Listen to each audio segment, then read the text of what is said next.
Hey folks, Tim Gresh here with a gear review on JCob Shorter Cranks.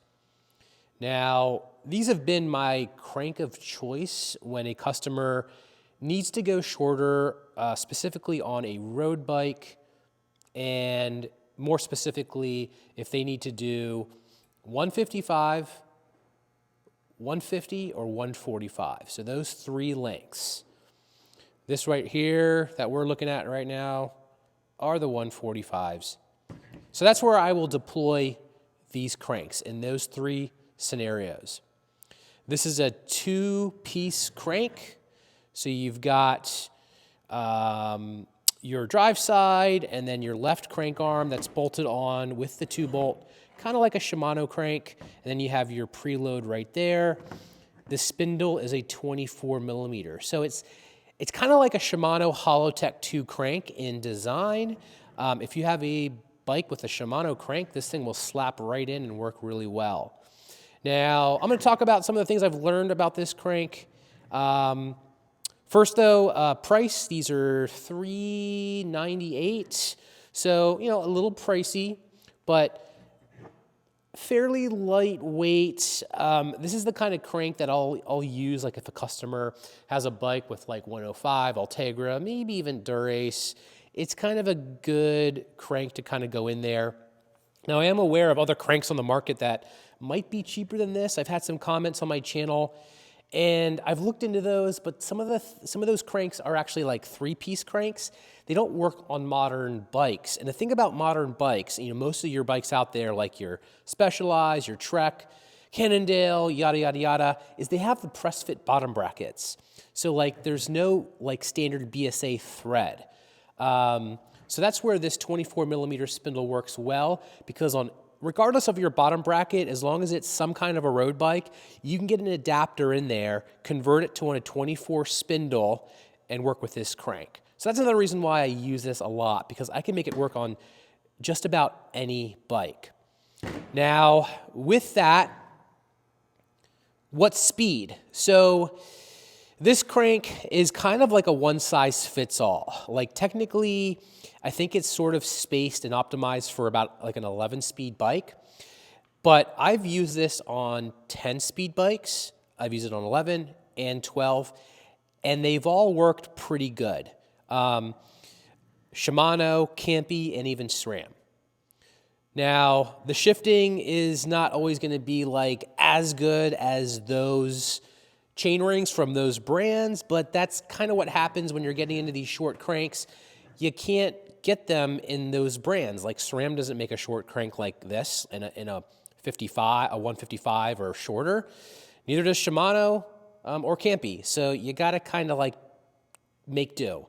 But with that said, when set up correctly, the shifting is fine. Like you're not going to be dropping the chain or anything like that. It shifts fine. So first off, a few things to note here.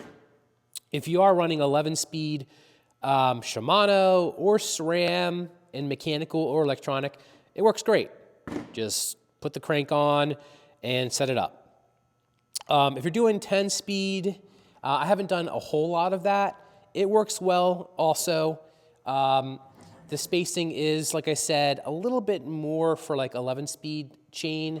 So you might get a little bit of noise with the 10-speed. I'd say that's where you might start getting some issues with shifting, but it'll work. But overall, 11-speed is kind of the sweet spot. Now, when it comes to 12-speed, more and more bikes now have the latest, you know, Ultegra or 105 or Dura-Ace 12-speed.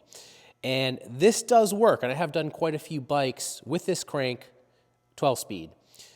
The issue that we do run into, though, is the front derailleur on Shimano 12-speed has no set screws. There's no upper and lower limit screws at all. It's all done through the eTube app. So when you go into the eTube app and you have this crank on, it turns out that this won't actually adjust in the proper range. The fix for that we found is that you actually just take a spacer, put it in on the drive side, and that'll kind of space the crank out and make it work in kind of short. I won't get too far into like all the details, but there is information on the Cob website on that specific scenario. And once you put that spacer in, you know, play around with it a little bit, it works fine. Like I said, I've done a number of these with the 12-speed. Now, 12-speed SRAM AXS is another story. These chain rings that come with the JCob will not work. The chain rings are 8-bolt, and the little ring and the big ring are all one piece.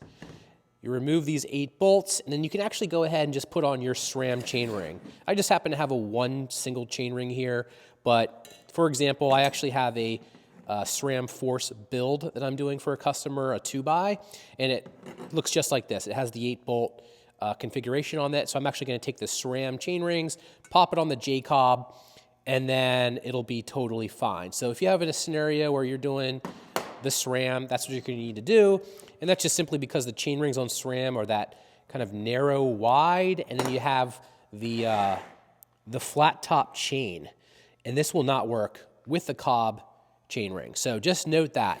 I'm going to leave a lot of stuff in the description below here, kind of repeating what I'm saying if you want to dive into that. Now, the chain rings itself from JCob, you can get your standard 5339, you can get a mid-compact 5236, and then the popular compact 5034 in these. So there you go, JCob, good crank. I like it. I always keep these stocked at the studio. Very important part of the arsenal currently. And there are other options for cranks in this length, but you are going to be paying more for something like that. Thanks for watching, and like, subscribe, enjoy every ride.